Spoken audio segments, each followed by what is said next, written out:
Merci pour votre présentation. Moi, j'aurais quelques questions parce qu'il y a beaucoup de choses intéressantes, très intéressantes qui ont été dites, notamment sur les modèles d'affaires. Ouais. Et sachant que donc nous avons le challenge projet d'entreprendre qui va débuter bientôt et que nos élèves ingénieurs donc, vont y être impliqués dans 3 mois maintenant. Donc ces questions sur les modèles d'affaires sont intéressantes, surtout le modèle d'affaires où l'investissement de départ pourrait être égal à 0. Ma question pourtant est un peu la suivante, sur les coûts cachés qui peuvent se dissimuler derrière ces modèles de gratuité. En d'autres termes, ces modèles ne sont pas si gratuits que ça. C'est-à-dire qu'au départ, effectivement, ils sont gratuits. Mais qu'on veut créer de la valeur. On peut créer de la valeur. Et quel serait ensuite le coût d'un switching cost? Donc passer d'une plateforme gratuite au départ, on va atteindre donc là, parce que la gratuité, la différence entre la gratuité et la non-gratuité, c'est quelque part un contrat. Un contrat où celui qui paye a certains droits. Donc quels sont les droits des usagers de la gratuité? Est-ce qu'il en existe? Comment sont-ils couverts? Et si jamais il y a de la création de valeur, donc, qui va se manifester comment? C'est en fait, il ne faut pas être attrapé. Il faudrait au moins savoir dès le départ que voilà. D'accord, ok. Donc en fait, pour répondre à la question, en fait, quels sont les hidden costs de la gratuité en fait? Exactement. Moi, en fait, ma réponse, c'est de dire en fait, si on passe, en fait, c'est-à-dire le seuil de la gratuité pour commencer à payer, déjà vous êtes successful en fait.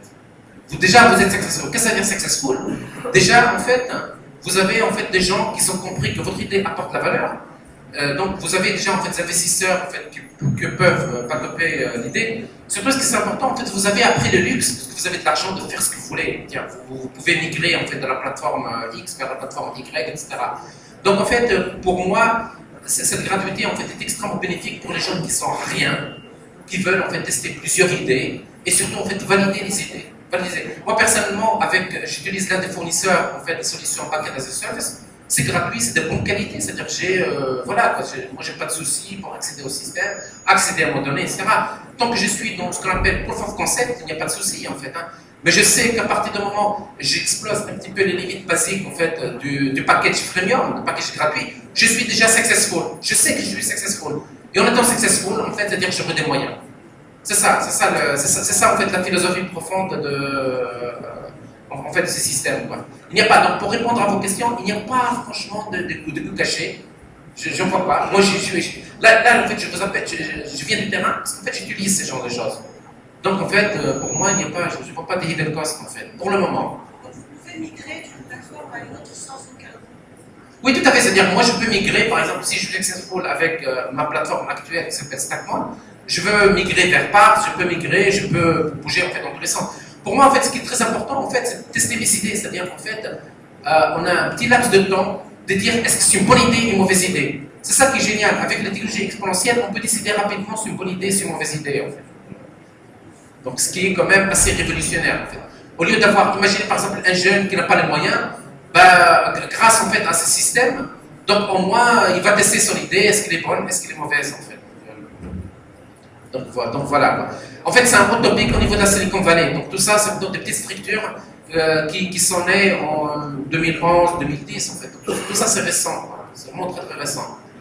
Et moi, dans mes cours à l'école centrale ou l'Institut supérieur d'électronique de Paris, en fait, je mets à jour en fait le cours de façon régulière, donc de telle façon à pouvoir utiliser ça. Et toujours en fait le slash de productivité, c'est-à-dire qu'en fait, on va diminuer le cycle de développement en fait du produit, quoi. Voilà, c'est à la chasse de la productivité, quoi.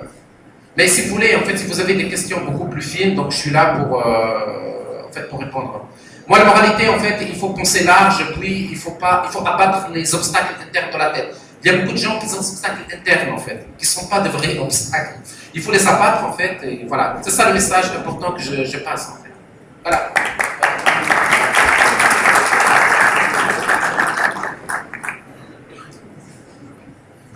Merci, monsieur. présent, nous invitons M. Mohamed Khalil Akzir, ingénieur radio et chef d'équipe, à nous présenter la vision de Nokia Siemens Network sur le réseau 4G. Merci.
Messieurs et mesdames, chère audience, bonjour.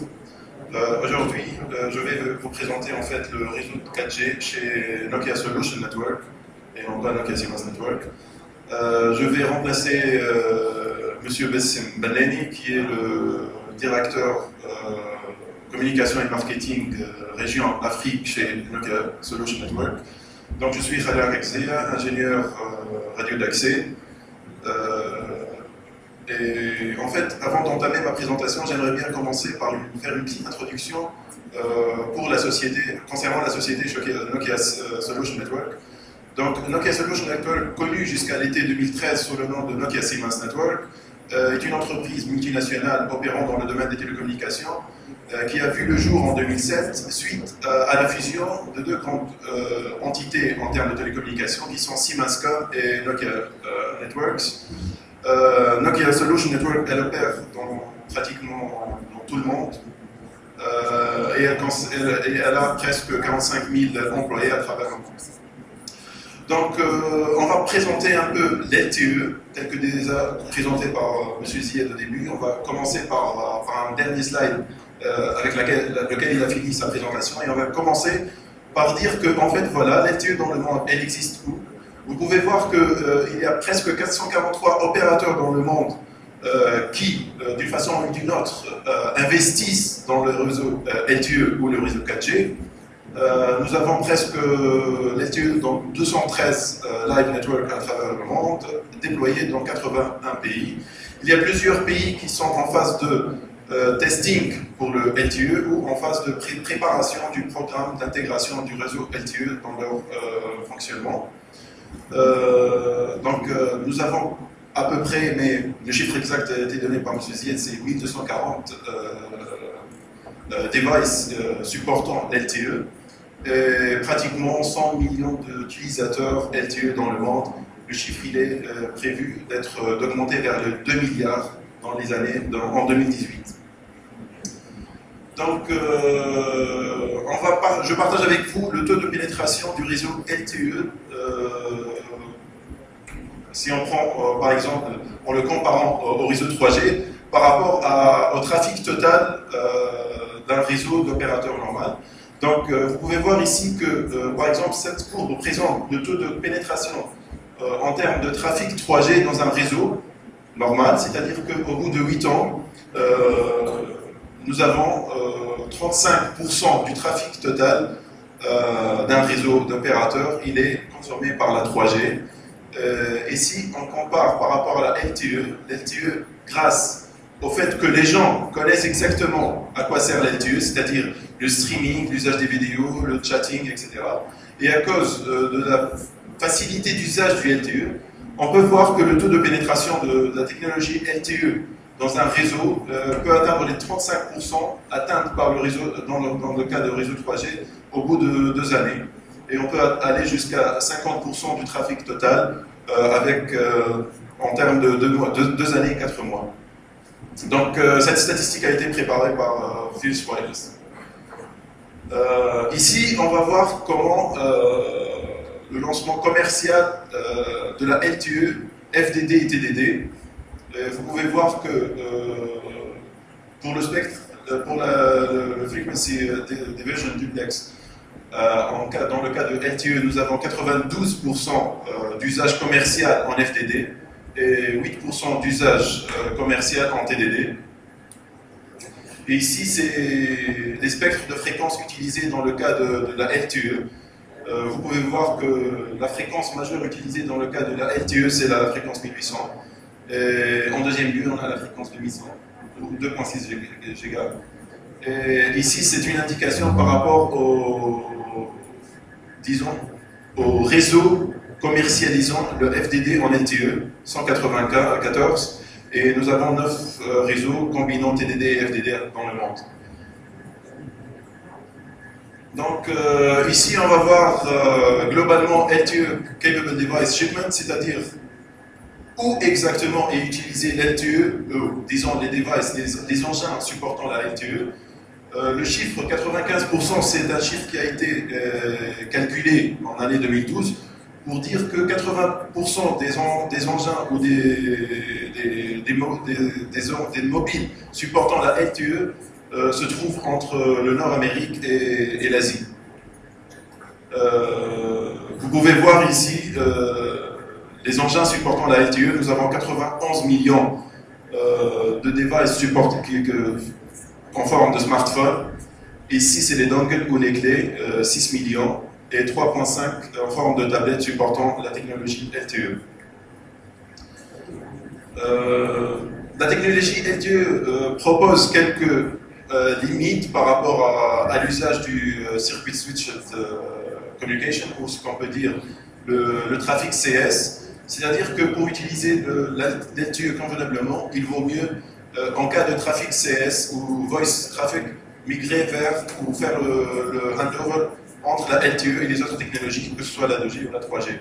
Et ici, le CSFB, c'est le Circuit Switched Fallback, qui est considéré actuellement satisfaisant en termes de solutions pour résoudre les problèmes de limitation en LTE par rapport au trafic CS. Et en parlant de voix sur LTE, ou Voice over LTE, c'est une solution qui sera déployée prochainement dans les années à venir. Donc la deuxième partie de cette présentation va être consacrée aux services offerts par les opérateurs à travers le monde. Donc nous allons voir ensemble l'exemple des opérateurs à travers le monde offrant d'autres services nouveaux et innovants grâce à la technologie LTE. Ici, par exemple, nous avons O2 et T-Mobile en Allemagne et l'exemple de M1 à Singapour. Ils peuvent aller jusqu'à proposer des services complémentaires aux services 3G qu'ils sont en train d'offrir déjà, en termes de volume data, en termes de temps de latence, en termes de solutions pour des usagers multiples. Bon, on va parler un peu de l'avantage du volume, c'est-à-dire grâce à la LTE, les opérateurs dans le monde, tels que Telstra en Australie, ils ont pu proposer des solutions en termes de data allant de 1 giga, 1.5, 2 et 3.5 giga. Toutes ces offres, ce sont des offres commerciales données par plusieurs opérateurs, tels que ici Telstra. Ici, ce sont des devices tels que les tablettes, offrant des services data allant de S pour small à XL pour extra large, pouvant aller jusqu'à 15 GB de data. Aussi, on continue encore avec le volume data offert par les opérateurs tels que SFR, combinant les unlimited calls, c'est-à-dire les appels téléphoniques illimités, avec bien sûr les offres data offertes que ce soit à travers la 3G ou à travers les handsets, faster handsets. C'est-à-dire que même avec les offres illimitées en termes d'appels téléphoniques, on peut fournir plus en termes de volume pour l'usage data. Ici, c'est un exemple d'un autre opérateur, Diana, en Finlande, et on va passer ici au speed-based. Donc on était en train de parler en termes de volume, et maintenant on va parler en termes de speed, c'est-à-dire taux de connexion, rapidité de connexion. C'est pareil, c'est-à-dire que grâce à cette solution LTE, les opérateurs peuvent proposer d'autres services pour les end-users ou les utilisateurs. Et ceci en essayant de garder la même qualité de data et en essayant de garder la même qualité de trafic CS, en même temps que le voice. Continuons avec le speed-based, c'est ici Swisscom, qui continue à offrir des services en termes de débit, de rapidité de connexion pour les usagers. Bien sûr, toutes ces offres sont des offres techniques, commerciales. Passons ensuite au Data Shared Plans. Le Data Shared Plans, c'est un nouveau concept qui a émergé avec les nouvelles technologies et qui peut être encore plus déployé et développé grâce à la LTE. Le Data Shared Plans, c'est le partage de documentation et de data entre une communauté, dans le cas des universités par exemple, ou une communauté de chercheurs, etc. Donc, le Data Shared Plans, c'est une des autres solutions que la LTE permet de développer. Et ici, vous pouvez voir qu'en termes de partage de messages ou en termes de partage de data, c'est illimité. Ici, c'est un KPI de calcul de average per user. On continue encore avec le Data Shared Plans qui a été tout à l'heure présenté pour Swisscom. Ici, c'est pour Telia Sweden, qui offre encore ce service de sharing de data et de partage de knowledge grâce à d'autres offres commerciales, ici présentées en termes de prix et en termes d'avantages commerciaux. Et ici, on considère on va parler un peu d'un quatrième avantage présenté aussi par la technologie LTE, à part la rapidité en termes de volume, la capacité en termes de volume, la rapidité en connexion et aussi le Data Shared Plans. Ici, on trouve le LTE considéré comme une solution substituant le Fixed Network pour tout ce qui est Home and Office Needs. Par exemple, ici vous pouvez voir facilement les offres pour les end-users, disons, à usage chez soi, à maison. Ici, les offres commerciales pour les end-users.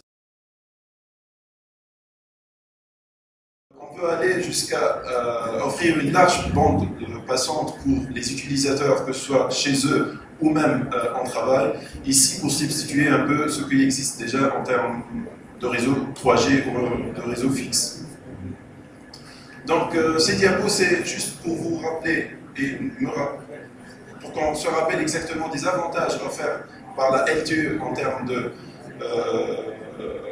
par rapport aux autres technologies telles que la 2G et la 3G. On peut voir facilement que grâce à la LTE, on peut aller au-delà des limites, on peut aller au-delà de ce qui existe déjà et essayer de proposer d'autres solutions en termes de volume plus intéressantes, en termes de rapidité d'accès plus intéressantes et en termes de partage de données encore plus large. Nous allons voir dans la dernière partie de cette présentation le comportement des clients, le comportement des end-users, des consommateurs en télécommunication. Et ici, on va se baser sur un exemple du Korean Data Subscription Growth, c'est-à-dire qu'on va voir l'augmentation des usagers en Corée. Que ce soit comparaison entre la LTE et la 3G. Par exemple, ici, si on calcule le nombre des utilisateurs en 3G et en LTE, vous pouvez voir facilement qu'entre le décembre 2011 et février 2013, nous avons une courbe croissante pour tout ce qui est usagé en LTE, qui ont atteint les 20 millions vers les débuts de l'année 2013, et une décroissance en termes d'usagers de la 3G, noté aussi dans la même période, c'est-à-dire au début de l'année 2013, allant de 35 millions jusqu'à 25 millions. Ici, c'est le pourcentage de trafic pour le réseau 3G et pour le réseau LTE. Vous pouvez voir facilement que le pourcentage total de trafic pour le cas de la LTE, il est en train d'augmenter, alors que dans le cas de la 3G, il est en train de diminuer. Et ceci, c'est normal. La première courbe explique facilement la deuxième courbe, vu que les usagers habituellement utilisant la 3G migrent, actuellement ils décident de migrer vers la LTE grâce aux services, disons, divers et plus développés qu'offre la technologie LTE. Continuons la comparaison de comportement end-user et des clients pour la technologie LTE. Ici, c'est un tableau récapitulatif essayant de montrer le changement des activités introduites chez les end-users, c'est-à-dire chez les terminaux, chez les utilisateurs des terminaux. Quel genre de changement de comportement a vu le jour suite à l'usage de la LTE, et on peut voir facilement que le web surfing, par exemple, le web surfing a augmenté de 35% pour les usagers qui utilisent des terminaux supportant la LTE. Le chatting a augmenté de 33%. Tout ce qui est connexion vers les réseaux sociaux tels que Facebook, Twitter, etc., ça a augmenté de 28%. Le video streaming à travers YouTube en download ou en upload a augmenté aussi de 27%. La consultation des informations, les emails clients, les navigations internet, radio et audio streaming, les smartphones banking, l'internet TV aussi, le gaming et le travel information. Ceci pour dire en fait que grâce à la LTE, tous ces services ont augmenté en termes d'utilisation. Donc la LTE, grâce au développement de ses caractéristiques de volume et de rapidité d'accès, a permis aux utilisateurs des terminaux supportant la LTE d'aller encore plus loin des besoins qu'ils étaient en train de faire quotidiennement. Plus d'usage vers les réseaux sociaux, plus d'usage pour tout ce qui est streaming, et plus d'usage pour tout ce qui est visite des sites internet. Ici, on voit facilement l'usage en termes de data, comparaison entre la 3G et la LTE.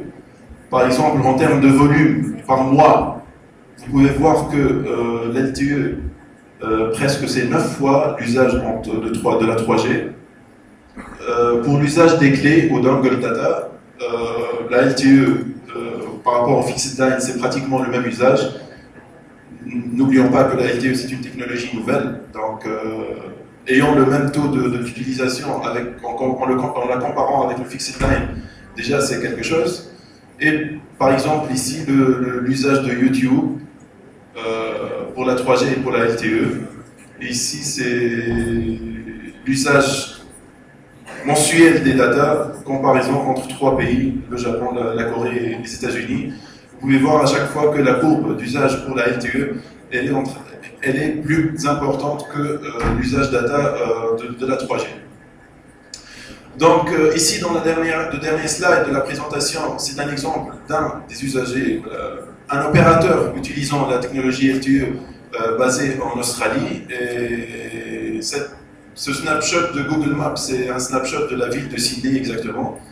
Ici, c'est pour dire exactement où se trouvent les endroits où les gens utilisent plus la LTE ou utilisent plus cette technologie. Par exemple, ici, facilement on voit les lieux sont les plages et les harbors, c'est-à-dire les ports,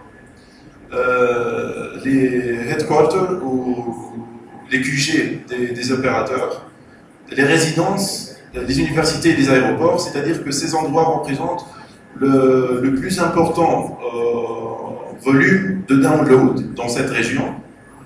Et ici, le plus important volume en termes de upload, on le trouve chez les zones résidentielles, encore les plages et les ports, les universités et les aéroports.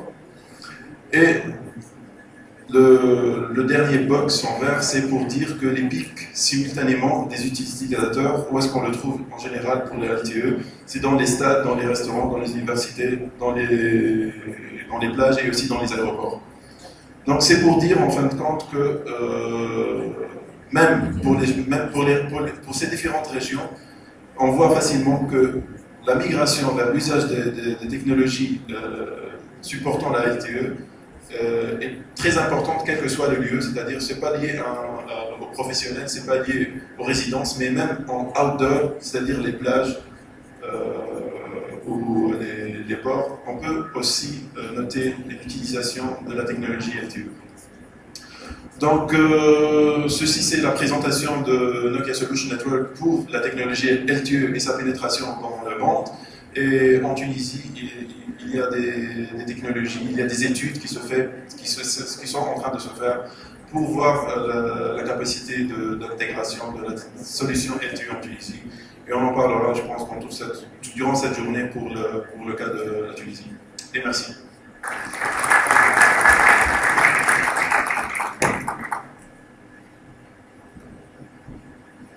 Vous avez des questions?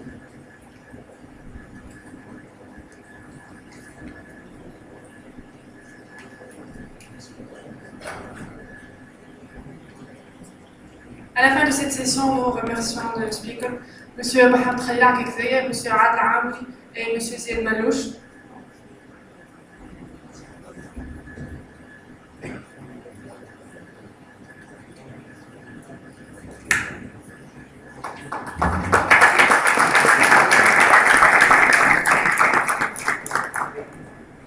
Nous voulons vous informer qu'à 11h30 se tiendra un atelier à la salle Alissa sous le titre de D'où proviennent les bonnes idées, animé par M. Mahdi Mahjoub, Innovation Manager.